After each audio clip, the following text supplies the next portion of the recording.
আসসালামু আলাইকুম।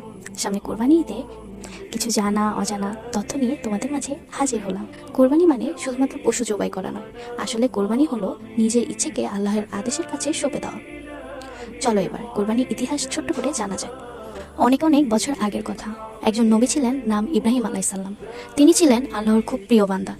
তিনি অনেক বছর আগে আল্লাহর কাছে দোয়া করেছিলেন তিনি যেন একটি সন্তান পান।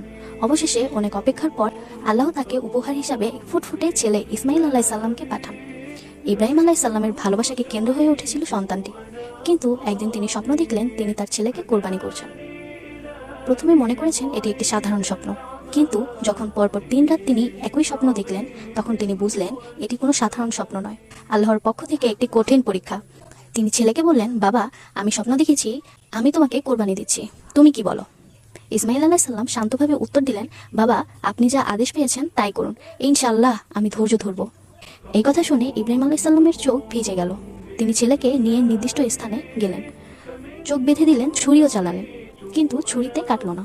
আল্লাহ চেয়েছিলেন ইব্রাহিম আলাইসাল্লামকে সত্যি তার সবচেয়ে প্রিয় জিনিস ত্যাগ করতে প্রস্তুত কিনা। যখন ইব্রাহিম আলাইসাল্লাম প্রমাণ করে দিলেন তখনই আল্লাহ খুশি হয়ে ইসমাইল আলাইসাল্লামের বদলে পাঠালেন একটি তুম্বা। আর তখনই আসমান থেকে আওয়াজ এলো, হে ইব্রাহিম, তুমি পরীক্ষায় উত্তীর্ণ হয়েছ। সেই দিন থেকেই মুসলমানরা প্রতি বছর কোরবানি করে, শুধু মাংস নয়, ত্যাগ, ভালোবাসা আর আল্লাহর প্রতি সন্তুষ্টির জন্য। এই ছিল পশু কোরবানির ইতিহাস। ভিডিওটি ভালো লাগলে আমাদের চ্যানেলটিকে সাবস্ক্রাইব করো। ধন্যবাদ।